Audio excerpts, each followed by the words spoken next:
Hello' everyone, মোৰ অন্য এটা মিনি ব্লগলৈ আপোনালোক সকলোকে স্বাগতম জনাইছোঁ।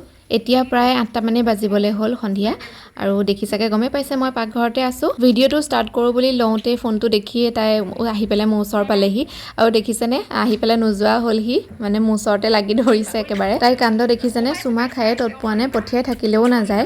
মই বোলো নাই ঠিক আছে বহি থাকা তেনেহ'লে ওচৰতে, কিন্তু দুষ্ট নকৰিবা বুলি ভুলাই মেলি এতিয়া মই ভাতৰ যোগাৰ কৰিবলৈ লৈছোঁ।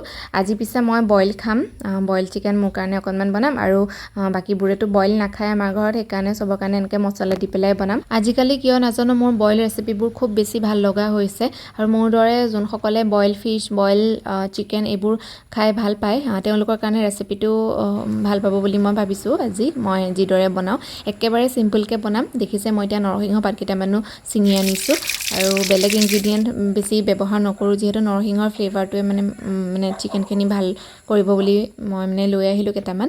ইয়াকে দিম আজি। দেখিছে বস্তুখিনি কি লৈছোঁ আৰু একো এড নকৰোঁ ইয়াত।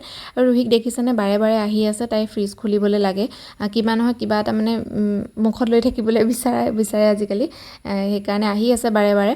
আৰু ইফালে মই ভাবিছোঁ নাই মোৰ বইল চিকেনখন আগে বহাই লওঁ, তাৰপিছত মই মাহঁতৰ কাৰণে বাকীখিনি বনাম। আৰু এতিয়া মই দি দিছোঁ মাংসখিনি, তেল এক চিকুটো তেল দিয়া নাইকিয়া। দেখিছে বইলততো তেল নিদিয়ে বাৰু, জানেই সকলোৱে, তথাপিতো মই কৈ দিছোঁ আৰু কি দিছোঁ।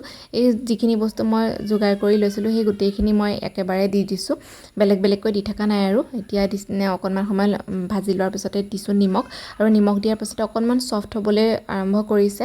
আৰু তাৰপিছতে মই পানী আৰু নৰসিংহ পাতখিনি দি দিছোঁ। এই মানে পানী আৰু নৰসিংহ দিওঁতে মানে মোৰ ক্লিপটো লোৱা নহ'লে, ল'লোঁ বুলি ভাবিলোঁ, সেইকাৰণে দেখাই দিছোঁ। এতিয়া ভালদৰে অকণমান উতল অহাৰ পাছতে মই ঢাকোন মাৰি 3টা চিটি দিম, আৰু 3টা চিটি দিয়াৰ পিছতে মাংসখিনি ৰেডিয়ে হৈ যাবগৈ। আৰু ইফালে মই যোনখিনি মছলা দি বনাম সেইখিনিতো দেখিছিলে মই মেৰিনেট কৰি থৈছিলোঁ, সেইখিনিও এফালে বহাই দিছোঁ। এনেকৈ মেৰিনেট কৰি থ'লে মানে পটককৈ হৈ যায় আৰু সময় বেছি নালাগে, বাছ লৰাই থাকিলেই হ'ল মাজে মাজে। আৰু ইফালে মাংস বনাই থাকোঁতে মোৰ বইল চিকেনকনো ৰেডি হৈ গ'লগৈ। আৰু দেখিছেনে আলুকেইডোখৰ মই এনেকৈ ভাঙি দিছোঁ, ভাঙি দিলে অকণমান মানে থুপথুপীয়া টাইপ হৈ যায় যে, খাই ভাল লাগে। আৰু এতিয়া আমালৈ বনাই মেলি লৈ পেলাই ভাবিছোঁ নাই ৰুহিক আগে খুৱাই লওঁ, কিন্তু তাই যে ভাত খোৱাৰ সময়ত ইমান বেছি নাটক নহয়, মানে কথা কৈ মানে পাহৰাবলৈ চেষ্টা কৰে। তাইৰ কথা কৈ থাকিলে যে শেষেই নহ'ব জানেনে। পিছে মোৰ একেবাৰে চিম্পল ৰেচিপিটো আপোনালোকৰ কেনে লাগিছে জনাবচোন।